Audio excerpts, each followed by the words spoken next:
700,000 BC. 700,000 BC. The general feeling, and this is far from established, is that these early inhabitants of the Nile Valley came in through the south.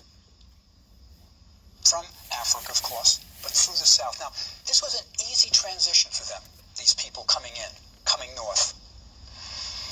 Egypt was not always desert. People tend to think of Egypt as desert.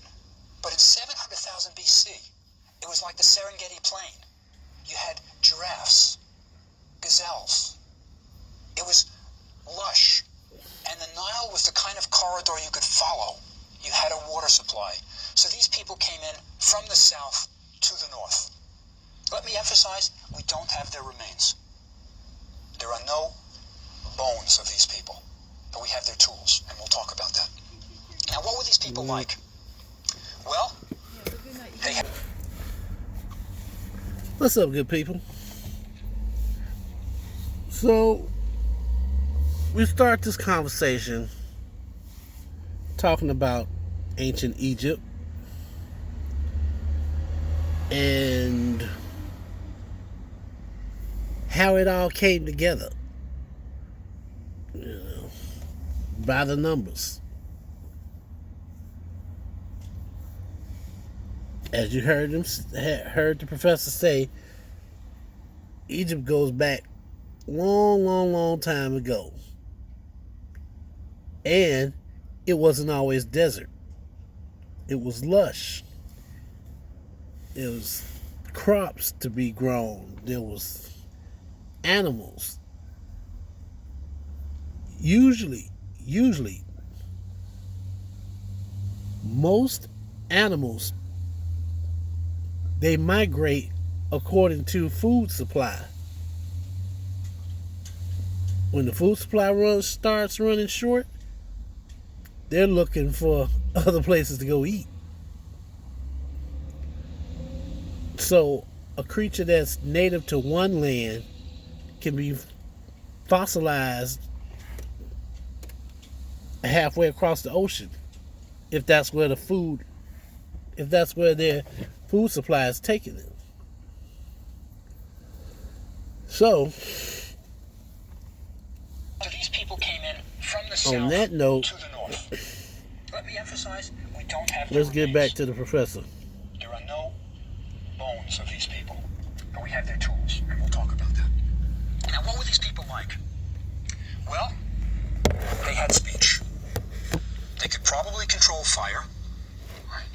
These were not super crude people, and they were food gatherers.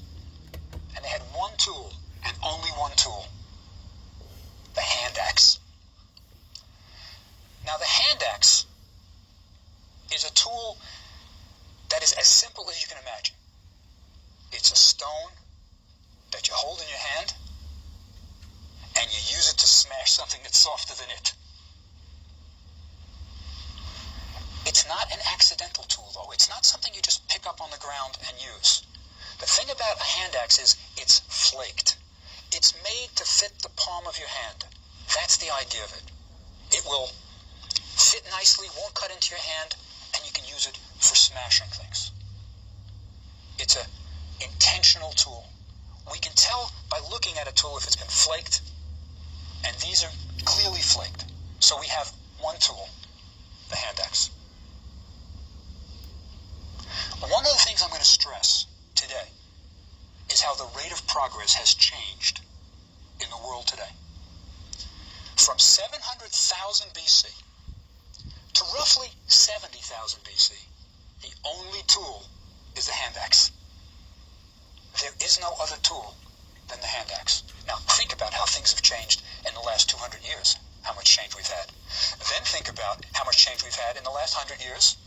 And how about the last 20 years, the computer revolution, right? So things are changing at a tremendous rate. Change is increasing. The rate of change is increasing.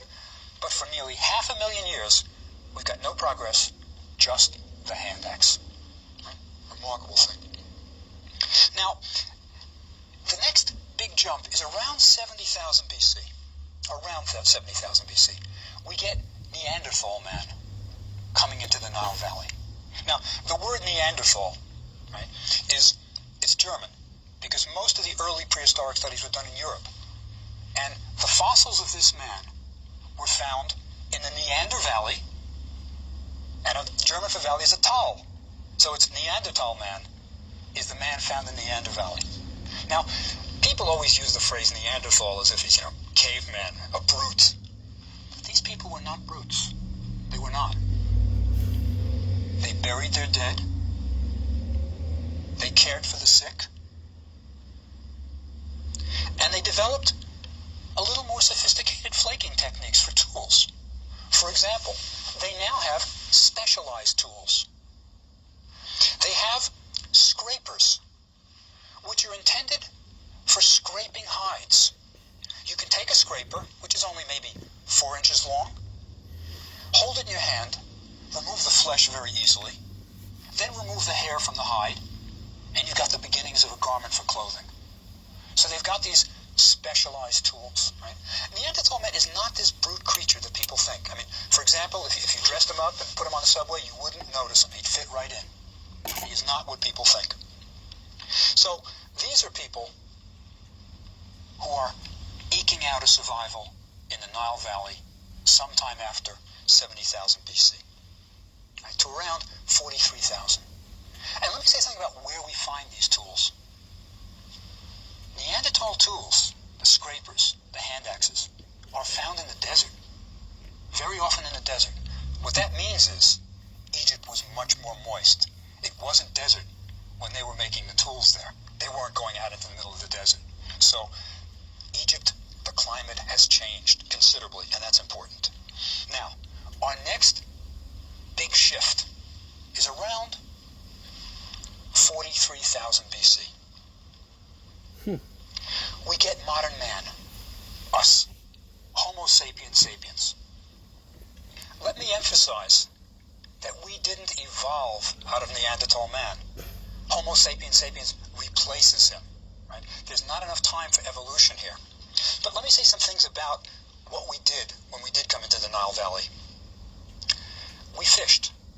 The Nile starts to dry up a little bit at this time, and there are little gatherings of people around lakes. They ate mollusks, shellfish. Right? And if you ask me what kind of communities were there, the best estimate from tools found is there were about bands or clans of maybe 25 to 50 people living together at a time. What's our life expectancy? Less than 30. From birth, you could not expect to live more than 30 years. That was life in prehistoric times. Now, there are also new tools coming in. We're going to fashion tools out of different materials. The first, of course, was flint. It's easiest to flake. But there was also obsidian, which is volcanic glass. Now, the advantage of obsidian is it gives you a much sharper edge. It's as sharp as surgical steel. So they're fashioning tools out of other materials. Diorite, a harder stone. Quartzite is used. And during this period, we're going to get a new tool, the sickle. Now, let me emphasize, the sickle is used for harvesting crops, but that does not mean that they were planting crops. First, how did you make a sickle in prehistoric times? Well, you took the wood, the crescent part, the wood, and you inserted into it flints, about 2-3 inches long, and you had a whole row of these, and that's how you could harvest your grain. But the general theory during this time is that they weren't planting grain. They were sort of intensively caring for wild grains. They hadn't yet gotten the click that you could actually plant your own. They're also introducing the bow and arrow during this period. Now that's an important invention. The bow is the first weapon in history that stores energy. By bending the wood and storing it in a string, it can all be transferred to the arrow when it's shot. This, of course, means you have to have arrowheads. And indeed, they flake arrow points. Now, this is not easy. It is not easy at all to flake something like this with a crescent so you can attach it to the shaft. but they do it. And they have even more impressive tools. At Komombo, which is a site in Egypt in the south, they have found arrow points that we call micro tools. They're tiny. They're the size of your thumbnail. An arrow point that... Okay, so now we're getting into weapons. So far we got an axe and we got a bow and arrow. I don't think they really consider them weapons so much as tools to hunt and gather food. So we'll talk more on that as the session progresses. So tell me what you think. Do you like it so far? Is it interesting? You want to know more? Because I got more. I got a whole lot more. Well, that concludes today's session. We'll talk later.